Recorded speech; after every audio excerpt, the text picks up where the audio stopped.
O que eu queria falar com você nessa noite, especialmente com você que talvez esteja nos visitando hoje, essa mensagem foi feita pensando em você, mas também tem a ver com você que está aqui há pouco tempo ou há muito tempo, ou seja, serve para todo mundo em algum nível. Mas eu queria falar sobre o poder que existe nas primeiras impressões, num primeiro momento na nossa vida. Existe um poder muito grande. E eu estava pensando justamente sobre isso. Como é que está sendo a sua primeira impressão nessa noite? Talvez você tenha chegado aqui e tenha sido bem recebido, alguém deu um sorriso para você. Talvez você tenha sido surpreendido com um abraço que você não esperava, né? E esse pessoal gosta de abraçar, né? Que coisa estranha. Não é normal isso, você chegar num lugar que ninguém te conhece, alguém te abraçar. Talvez isso tenha acontecido com você. Talvez você tenha cantado uma música que você gostou, ou cantado alguma música que você não gostou.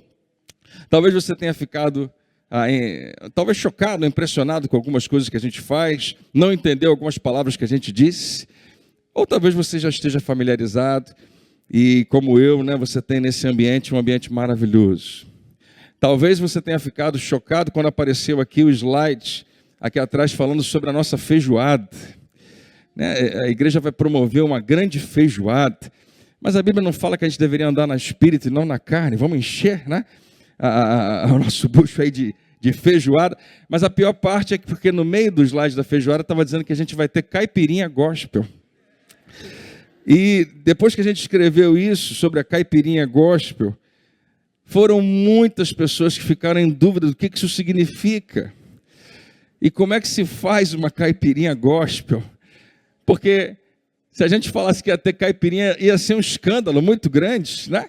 O pessoal pensar, meu Deus do céu, mas vamos servir álcool no dia da feijoada? Não, eu posso deixar você tranquilo, que a caipirinha gospel que nós temos aqui na igreja, que nós vamos preparar, não é nada além dessa aqui que a gente vai colocar na tela para você. Não sei se você já viu uma caipirinha gospel. Tem aí? Pode botar? A gente está combinando de convidar algumas caipirinhas gospel para estar aqui com a gente. Então, para você não ficar preocupado, tá? Se você ficou chocado, não é nada além disso. Está chegando aí o mês de junho, né? As festas, e a gente está se preparando para isso. Mas deixa eu falar com todo mundo que está aqui. Você já teve uma primeira impressão que não foi realista? Você já teve uma péssima primeira impressão de alguma coisa? Pode ser que lembra de algum momento na sua vida onde a sua primeira impressão sobre algo que você comeu, um lugar que você visitou, uma pessoa que você conheceu, ou qualquer outra coisa, não foi uma boa primeira impressão. Todo mundo acha que tem uma experiência como essa, né? Se eu pedir para você contar, talvez sejam os aspectos mais variados. E eu fiquei tentando lembrar de algum momento, eu lembrei de algumas mais primeiras impressões que eu tive, e depois, quando eu digo que foram ruins, é porque depois eu descobri que aquilo que eu achei que era ruim, na verdade era bom, mas a minha primeira impressão não foi boa. A minha esposa estava falando que alguns anos atrás, talvez mais do que eu posso lembrar, aí, algum tempo atrás, ela resolveu ir numa psicóloga, e nunca tinha ido antes, mas resolveu, vou tratar de um determinado assunto, me disseram que é uma boa ideia conversar com a psicóloga, ela mesma ainda não estava nesse trilho, né? Hoje ela é uma psicóloga, mas ela estava indo para esse atendimento, e no atendimento ela teve uma péssima primeira impressão. Tudo que a psicóloga falava não fazia muito sentido para ela, e ela teve um negócio, o que você falou para mim, que ela fez um teste com você? Ela usava um pêndulo, alguma coisa pendurada sobre ela para medir a energia, né? Para medir a energia dela. Tua energia estava boa, amor? Não sei. Não. E ela saiu dali pensando, gente, será que psicóloga é assim? Porque se for, não quero mais não. Mas ela deu mais uma chance, e a segunda impressão foi tão ruim quanto a primeira, de outra pessoa, até que a terceira fez ela ter um outro olhar sobre como uma psicóloga talvez pudesse ajudá-la. E ajudou tanto que ela se apaixonou por esse ofício, estudou, se graduou, e hoje ela exerce essa função tão importante que eu particularmente recomendo demais. E talvez tenha outras semelhantes a essa. A gente estava lembrando que eu nunca tinha... Eu acho que eu tive a experiência de comer... Você conhece, claro, essa expressão, a pamonha, né? Feita de milho. Eu não sei se você lá na sua rua ainda passa aquela Kombi, Pamonhas, né? Antigamente, quando eu morava na Tijuca, toda semana, várias vezes por semana eu ouvia isso. Depois nunca mais ouvi. Não sei se o homem morreu, o homem da pamonha. Ninguém substituiu ele.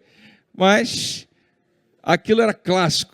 E eu fui comer, a primeira vez que eu comi pamonha foi, se não me engano, em São Lourenço. E eu detestei. A Rafa estava também contando que ela comeu aquela pamonha daqui do Rio de Janeiro e ela não gostou. Falou, se pamonha é isso, eu não quero. E a gente foi para Goiás, para Goiânia. E lá ofereceram a gente a pamonha de verdade. Desculpe se você faz pamonha aqui no Rio, mas é de verdade, é de lá, de Goiânia, ou então de Minas, né? Os mineiros também sabem fazer. E a gente gostou muito. Aquela primeira impressão foi péssima. Talvez a gente nunca mais quisesse provar, mas uma próxima impressão mudou a nossa ideia. E para encerrar essas ilustrações, alguns anos atrás também estava numa reunião de jovens e a primeira vez que eu ouvi uma canção do Kleber Lucas, que chama Meu Alvo, que a gente canta muito aqui na igreja, eu ouvi cantada por um grupo de pessoas que estragou a música completamente. A música ficou horrível, eu nunca tinha ouvido a música antes, foi a primeira vez que eu ouvi. E eu detestei, eu falei, eu nunca vou cantar essa música lá na igreja, de tão ruim que ela era. E passaram-se algumas semanas e o grupo daqui, da nossa igreja, ensaiou essa música, eu fiquei preocupado que eles iam cantar. E eles cantaram e eu fiquei apaixonado pela música, de lá para cá virou uma das minhas prediletas. Já devo ter cantado 423 mil vezes essa música. O pessoal sabe que eu gosto dela. Mas se fosse pela primeira impressão, ela nunca entraria no nosso repertório. E eu acho que você também tem uma história para contar, de uma primeira impressão. Mais uma vez, né? Seja de uma pessoa. É tão comum a gente ouvir isso, né? Alguém já chegou para você e disse assim, olha, quando eu te conheci, eu não fui com a sua cara. Achei que você era metido, né? Achei que você era isso, achei você pedante. Mas agora que eu conheço, confirmei tudo, é pior do que eu imaginava. Não, na verdade, em geral a pessoa fala assim, agora que eu te conheço, né? Gente, que bom que eu não fiquei só com a primeira impressão. A gente colocou aqui no telão as cenas do filme que nós fomos assistir ontem. Cerca de 400 pessoas estavam lá lotando o cinema aqui no Norte Shopping. E que experiência boa. Como é bom ir ao cinema com a igreja. Quem é que estava lá no cinema com a gente? Faz assim. Olha aí, bastante gente. Quem não estava, levanta a mão. Só para eu saber, mas bastante gente. Bom, para você que não estava, eu vou contar o filme para você. Para você não precisar ir. Tá bom? Vou contar ele todinho. Não, fica tranquilo, eu não vou contar. Mas deixa eu contar só uma coisa, e não é uma cena, mas um princípio, que eu acho que se você for, e você deve assistir esse filme, você deve mesmo, eu recomendo que você vá. Se você for assistir com o que eu vou te falar agora em mente, pode até enriquecer um pouco mais a sua experiência. O que o filme trata para mim, especialmente lá no meu interior, é um aspecto tão importante da vida cristã e tão esquecido. É que confiar, crer, sempre é um desafio. Nessa história do filme, o desafio é imenso. A quantidade de gente falando o contrário é imensa. Mas você precisa decidir se você vai continuar confiando, se você vai continuar crendo ou não, apesar de tudo. E é mais ou menos isso que acontece no filme, assim, em termos gerais. O desafio pesado, difícil de permanecer confiando. E se você parar para pensar, em quase toda a narrativa bíblica, esse mesmo tema aparece.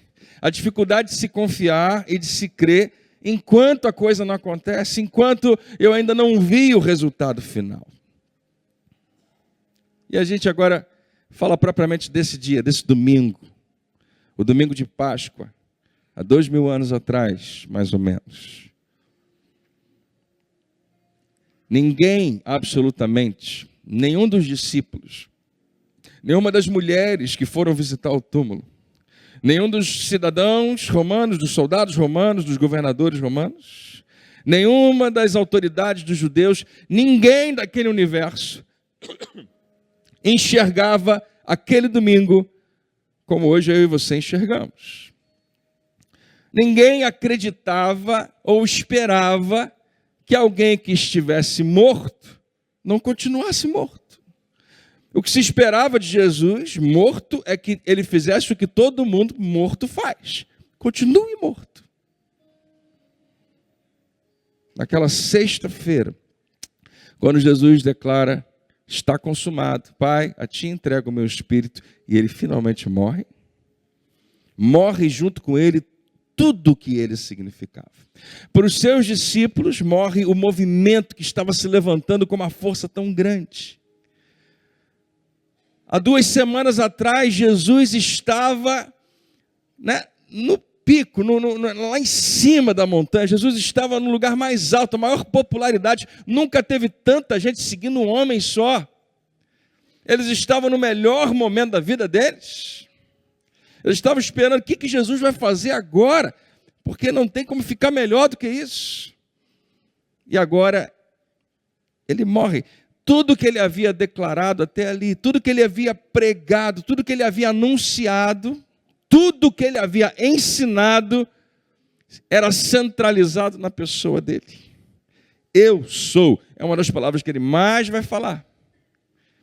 A luz do mundo, a porta. Eu sou o caminho, eu sou a verdade, eu sou a vida. Quem vê a mim, vê o Pai. Eu sou a ressurreição e a vida. E para alguns, só alguns das afirmações que ele faz, são muitas. Tudo está nele, e é ele, e só ele. Então, quando ele morre, morre junto com ele tudo isso. E os discípulos, não tem nenhum que vai dizer assim, vamos continuar. Não tem porquê, não tem para onde continuar. Tudo estava nele. Diferente de outras religiões. Quando um grande líder religioso morre, vamos continuar as ideias dele. Vamos escrever e vamos distribuir, vamos pregar e tudo bem. No caso de Jesus não era possível. Tudo tinha ele no centro. Se ele morreu, não faz mais nenhum sentido. Tudo que ele falou perde o sentido. Quando Jesus morre, todos os seus seguidores deixaram de acreditar. E como eu disse hoje pela manhã, se você também em algum momento deixou de acreditar, você está em boa companhia. Os mais próximos seguidores de Jesus também deixaram de acreditar. Eu queria que você pensasse nisso só um pouquinho. Porque naquela manhã de domingo, não tinha ninguém do lado de fora do sepulcro esperando Jesus ressuscitar. Ninguém esperava isso. Quando as mulheres vão visitar o corpo de Jesus para fazer um novo embalsamento, e elas vão fazer porque, você sabe a história, quem tinha feito eram 2 homens, o homem não sabe fazer nada direito, as mulheres vão lá, para tentar resolver a questão. E chegam lá, a pedra foi tirada, foi afastada, foi rolada para o lado, e elas veem o sepulcro vazio. E elas não começam a gritar, Jesus está vivo, Jesus ressuscitou. Não, elas querem saber aonde levaram o corpo do nosso Senhor. Elas continuam entendendo que Jesus é apenas um corpo. E essa é a grande pergunta, para onde levaram? Quem pegou, quem roubou o corpo? Ninguém achava, ninguém acreditava, ninguém podia entender que uma ressurreição iria acontecer. Pedro e João recebem essa notícia e vão correndo até lá para se certificar. Nenhum deles, quando vê o túmulo vazio, grita, ele vive. Não. O que será que está acontecendo? O que houve? Agora, por que eu estou dizendo isso para você? Porque foram essas pessoas que, se você ler a sua Bíblia com muito cuidado, que durante muitas e muitas semanas e meses ouviram da boca de Jesus, ele predizendo a sua morte e a sua ressurreição.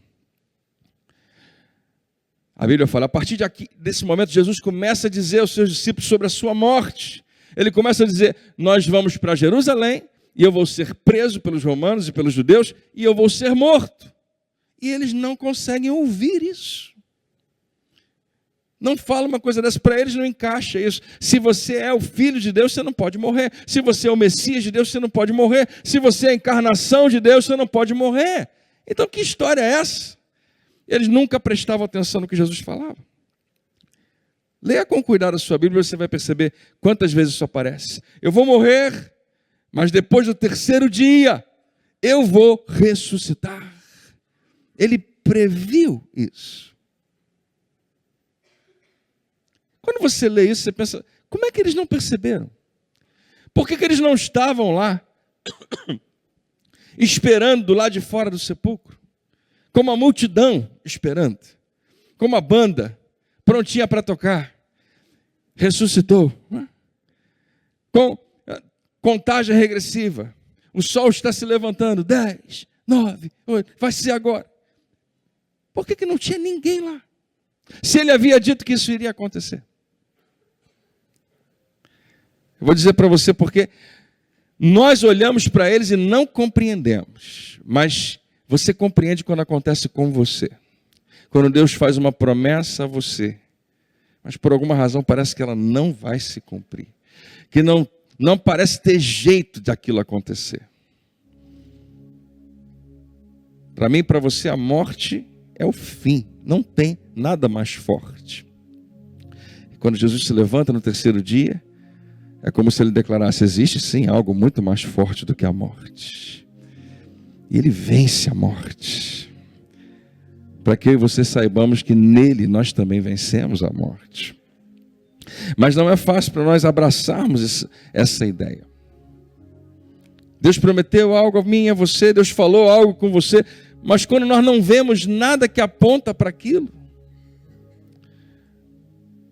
nós temos a tendência de parar de acreditar. Mas deixa eu dizer para você, acredite você ou não, aqueles mesmos homens que estavam completamente descrentes, completamente apavorados porque ia ser os próximos, agora que Roma crucificou o nosso Senhor, o nosso líder, vai vir atrás da gente. Está aberta a temporada de caça aos discípulos, porque já pegaram o principal, quem sobrar agora é o próximo da fila. Eles estão escondidos, eles não querem que ninguém os veja. Uma menina novinha pergunta para Pedro, você não estava com Jesus? Ele fica nervoso, começa a falar bobagem, nunca vi esse homem na minha vida. Medo de ser associado a Jesus, porque tinha medo do que poderia acontecer com ele. Esses mesmos homens, alguns dias depois, eles entram pelas ruas mais perigosas, porque eles eram procurados pela justiça. Eles entram pelas ruas de Jerusalém, proclamando a salvação a partir do seu Senhor crucificado e ressuscitado. Eles começam a declarar para todo mundo ouvir. Nós não apenas ouvimos falar, nós vimos. Esse homem estava morto, mas agora ele está vivo. São testemunhas oculares. Os discípulos, eles entregaram a sua vida. Alguns deles foram martirizados, morreram mesmo. Não apenas por algo que eles acreditavam. Não é tão difícil fazer isso. Tem gente que faz isso pelo time. Tem gente que faz isso pelo partido político. Tem gente que faz isso por causas. Não vai entender? Não. Eles deram a sua vida por algo que eles viram. Um Deus encarnado. Um Cristo ressurreto. Mesmo que você tenha dificuldade de compreender tudo isso. Alguns anos atrás, algumas décadas atrás, existiam cientistas que desafiavam a possibilidade de Jesus ter existido. Isso acabou. Hoje qualquer cientista sério, historiador, pesquisador, não nega de jeito nenhum a realidade da vida, do ministério, da obra e da morte de Jesus. E a maioria deles vai descobrir que aquelas 500 pessoas que viram Jesus ressuscitado são dignas de crédito também, segundo os documentos mais antigos. Eles reconhecem que isso é real. Eles não sabem explicar. Eles não conseguem compreender pela ciência, mas eles sabem que é real. Deixa eu terminar dizendo isso para você.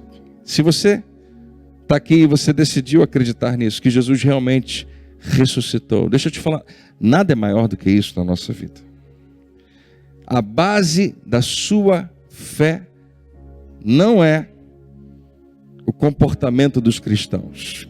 Se todos se comportarem bem, eu entendo que então esse é um bom lugar para eu estar. Não. A base da nossa fé não é um livro. A base da nossa fé não é uma mensagem. A base da nossa fé não são os bons exemplos dos cristãos. A base da nossa fé não são as parábolas que Jesus contou ou o sermão da montanha. A base da nossa fé foi algo que realmente aconteceu. E aconteceu naquele domingo que hoje nós celebramos. Naquela manhã, quando ele vence a morte. Nós não fazemos ideia. A gente estava vindo para cá para a igreja hoje de manhã, minha esposa falou, deve ser muito doido isso. Na linguagem dela, ela falou, deve ser muito doido ressuscitar. E a gente tentou imaginar como que pode ser isso. Deixa eu te dar uma boa notícia. Você vai saber exatamente como é isso. Você vai saber exatamente o que significa isso. Eu canso de falar que meu maior sonho é voar. E parece que é só um sonho mesmo, né? Quem já sonhou que estava voando alguma vez? O único voo que eu fiz foi para baixo, pulando de paraquedas. É uma velocidade alta, né? Não é exatamente um voo. Mas a Bíblia diz que nós vamos nos encontrar com o nosso Senhor nas alturas. Então, mesmo que você não compreenda como isso vai acontecer, você pode confiar, você pode acreditar nisso, se você quiser. Quantos aqui tiveram uma vida longe de Deus antes de conhecê-lo? Levanta bem alto assim a sua mão. Se você é como a maioria das pessoas que eu conheço, com a sua experiência, você hoje não consegue entender a vida sem Jesus. Você não consegue compreender como é possível viver sem Ele. Eu e você conhecemos pessoas do nosso dia a dia que não vivem com Jesus, que não vivem com Ele, e nós, com todo o respeito que temos para essas pessoas, não podemos deixar de fazer uma análise pessoal, particular, e dizer, meu Deus, que vida mais vazia. Como é possível viver sem Jesus? Mas um dia você já esteve lá e talvez você pense, não, eu vivia, normal. Mas eu não sabia. Eu não sabia o tesouro que eu tinha disponível a mim. A pergunta que frequentemente eu faço para mim mesmo e eu não tenho uma resposta, mas eu vou hoje terminar sugerindo a você, quem sabe, uma ou duas respostas. Entendendo que a vida com Jesus é uma vida de verdade, é uma vida tão maravilhosa. A pergunta é, por que todos não são cristãos? Por que todas as pessoas não se entregam a Ele? Uma pergunta importante. Não sei se você já se fez essa pergunta. Por que todo mundo não se entrega a Jesus? Porque ia ser a melhor coisa que qualquer pessoa poderia fazer. Com base na sua experiência, com base na minha experiência. E talvez as respostas você conheça muito bem, porque um dia você já esteve lá. O motivo número 1 porque as pessoas não se entregam a Jesus, eu acredito que seja medo. Elas não, talvez identifiquem, elas não vão dizer, não tenho medo. Mas lá no fundo é o medo, o que isso vai significar? O que eu vou perder? O que eu vou ter que mudar? O que vai ser exigido de mim? Porque mais uma vez, deixa eu perguntar para você que está aqui. Porque eu já ouvi alguns de vocês dizendo que quando se converteram, a família toda ficou contra você. Ou então os amigos foram todos embora. Ou você acabou perdendo algo que você não esperava que fosse perder. Tem um custo que você talvez nem tivesse medido antes. E há pessoas que têm medo. Por que eu entregaria a minha vida a Jesus? Por que eu seguiria Ele se isso pode me custar tanto? É verdade, pode ser que custe mesmo. Não posso esconder isso de você. Mas a segunda razão é que muitas pessoas não entregam a sua vida a Jesus porque um dia foram apresentadas a uma versão do cristianismo que não é real, que era distorcida. Tiveram uma péssima primeira impressão. tiveram uma péssima primeira impressão de Jesus, tiveram uma péssima primeira impressão de Deus, tiveram uma péssima primeira impressão da igreja. Muitas vezes por culpa nossa, muitas vezes porque nós não soubemos receber bem essas pessoas. E muita gente, eu acho que você conhece um monte, eu também, teve uma péssima experiência numa igreja, ou na sua igreja, não sei, nessa igreja, ou com um pastor, ou com um cristão, ou com uma palavra que foi pregada, e disseram, não, se for isso eu não quero. Alguns acabam usando aquele discurso, eu não sei o que eu vou ganhar com isso, eu não consigo ver nenhuma vantagem para mim, então não é isso que eu quero. Eu queria dizer para você que, se você é uma dessas pessoas que teve uma péssima primeira impressão, ou se você é uma daquelas pessoas que tem medo que você pode perder, quem sabe, nessa noite, talvez, nós acreditamos que, embora invisível, Deus está aqui nesse lugar. Quem sabe, Ele pode falar com você e você ter uma experiência com Ele. Antes de ter uma experiência comigo, antes de ter uma experiência com a igreja, com os cristãos, e que não dá para evitar, é muito difícil. Nós cristãos acabamos projetando quem Deus é, e se nós não somos bons, você tem a impressão de que Ele também não é. Mas quem sabe nessa noite Deus pode falar ao seu coração e dizer, filho, mesmo que você não seja ainda, Ele pode te chamar potencialmente assim, filho, filha, eu não quero tirar nada de você.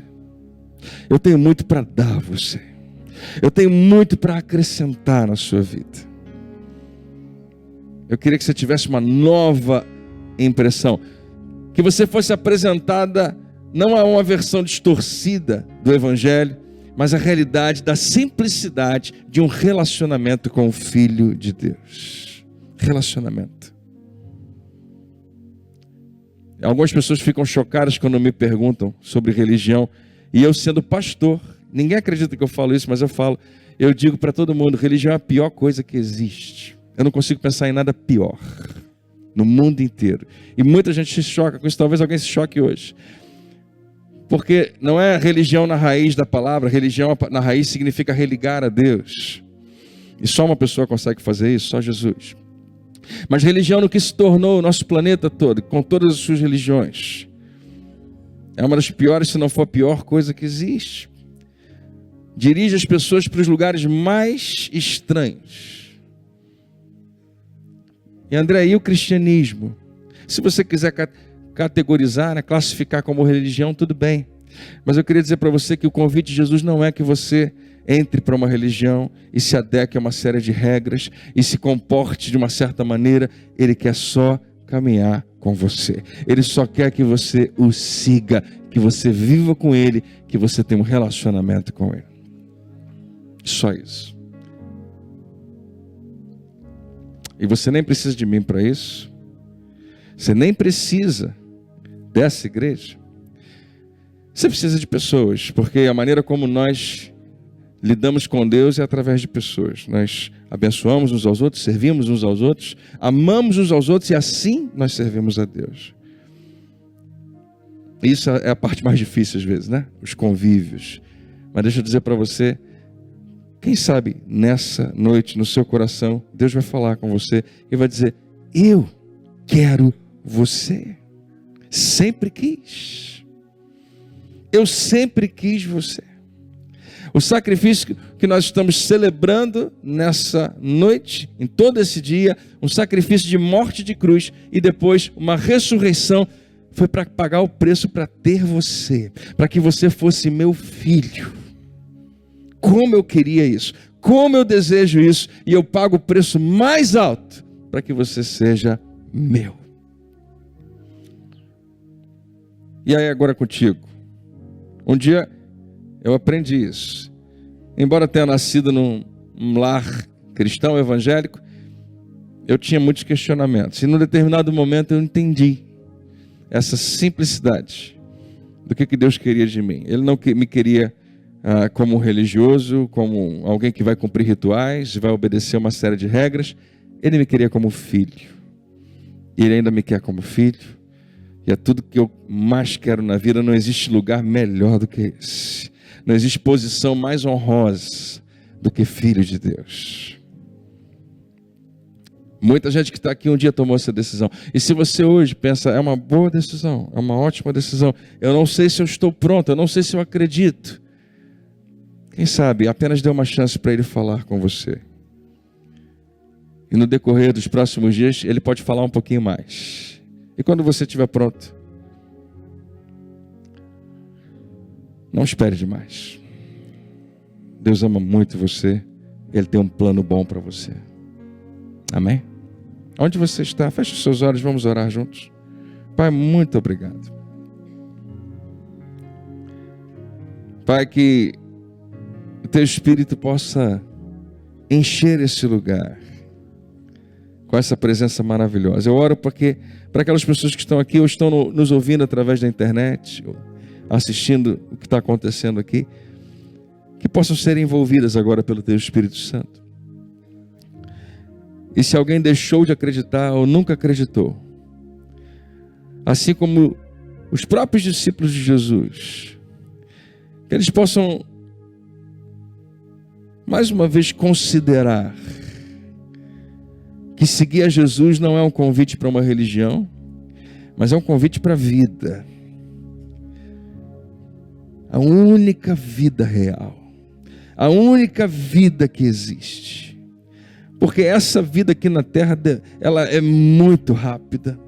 Ela é extremamente passageira. Ela é como o pó da terra. É como um vento que sopra. Mas a vida que o Senhor tem para nós não tem fim. E foi isso que foi conquistado para nós, não por causa do nosso merecimento. Pai, obrigado. Ouça o que eu vou te falar, meu irmão, minha irmã, você que está aqui assistindo, você que está nos visitando. Eu acho que eu me sinto dirigido a dizer isso para você. Não há sequer uma pessoa aqui dentro, ninguém que mereça ir ao céu. Absolutamente ninguém. Nós só podemos ser salvos porque tem um Salvador. Não porque nós nos salvamos. Nós precisamos de Jesus. Desesperadamente, loucamente, nós precisamos desse Salvador. Não é porque nós merecemos, nunca foi e nunca vai ser. Não importa a sua história, não importa o seu passado, não importa o que você fez ou tem feito, não importa quem você é, não me importa. Ele já sabia de tudo e resolveu te amar e pagar o preço por você. Aleluia. Pai, então a minha oração pelos teus filhos aqui é que o Senhor nos dê direção e coragem. Direção para saber o que fazer com o que o Senhor nos dá. Coragem para simplesmente agir segundo a tua vontade. Obrigado, Jesus, pela nova vida, pela ressurreição, pelo novo tempo que o Senhor tem para nós. Te damos toda a glória, te damos toda a honra, em nome de Jesus. Que todos digam amém.